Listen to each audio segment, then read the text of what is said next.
Hi class, the other video cut me off just when I was writing the formula or before writing the formula.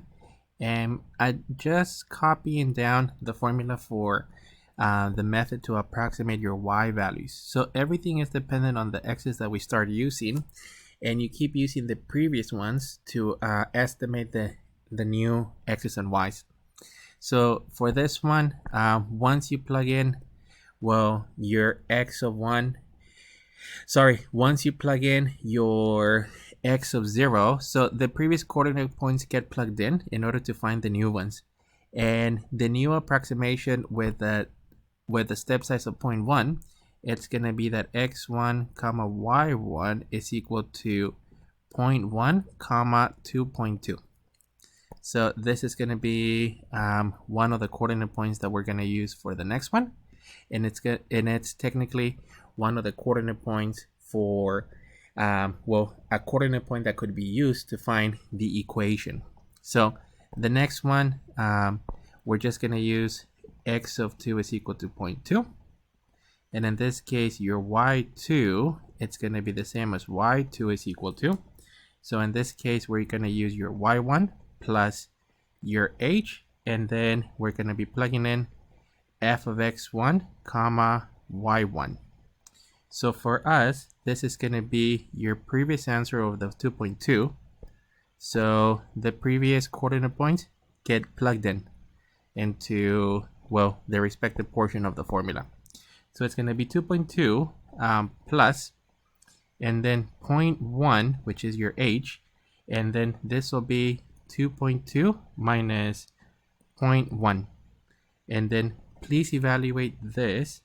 I'm getting 2.41. So this is another y value. Let me express it as a coordinate point. So in this case, x2 comma y2, it's equal to 0.2 comma 2.41. So this is another estimate. Now they want us to make 3, so we'll do one more, and those will be our estimates.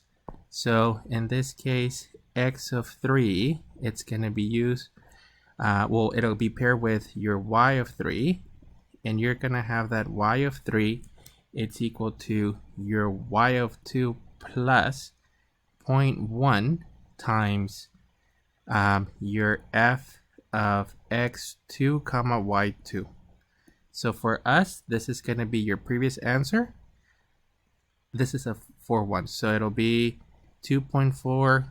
Whoops, it was 2.41 plus 0.1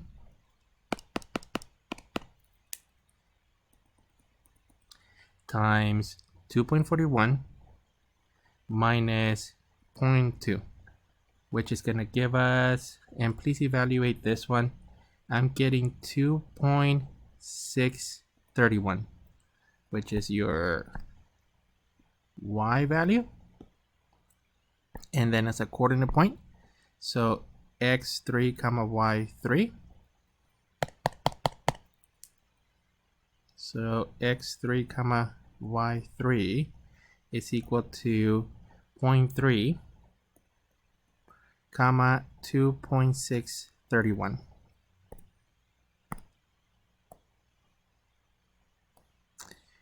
And then let me just put all the coordinate points here. So in this case, Euler's method, it's giving us the following coordinate points. So Euler's, and I'll just say with delta x is equal to 0.1 for, and we're talking about y prime is equal to y minus x using y of 0. So y of 0 is equal to 2. We would get the following approximations. So this will be 0 comma 2 as the first one. The next one was 0.1, 2.2.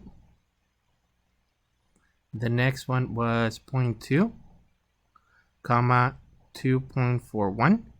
The next one is 0.3, comma 2.631. These are your approximations.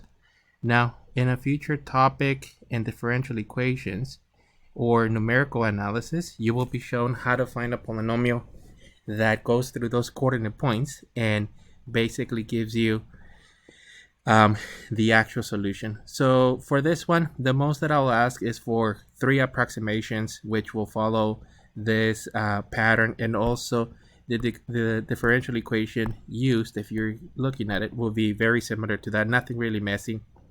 Let me show you the actual slope fields for this one.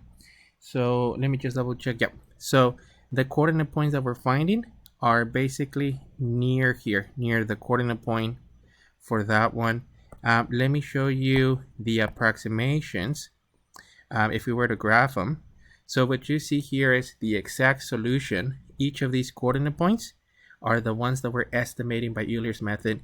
You can actually see that, well, if you were to connect these with, in this case, it looks like a line, but it will most likely be a polynomial. It would actually match that solution. So you could actually find more, but as you actually see here, it's a little bit accurate. I mean, I can kind of see the curvature in here. The actual solution, as we're graphing it, you see it here. This software actually provides us a slope field for any other coordinate point. So if the solution was up here, then this is what your solution looked like. The one that we're given is 0, 2. So that's the graph of the function. And once again, Euler's method provides you a way for us to estimate coordinate points that happen to be part of the integral function, or the function that we took a derivative of, or the equation that has a bunch of derivatives. So that's it for this one. Like I said, if I give you a problem on the final, you would just have to estimate the coordinate points. And the reason I keep saying estimate is because, well, your differential equation could actually be composed of sines and cosines. So you end up rounding, or you end up with a messy value. So all of these will be approximations, but nonetheless, if you're looking at an actual solution and you're comparing it, you can actually see, well, where the solutions are. And that was this portion that we did here, where we were evaluating. So all of these are exact values. These are exact values from the function that we know of. Keep in mind that part C we would have never had, so you would have only come up with those coordinate points that will estimate the solution.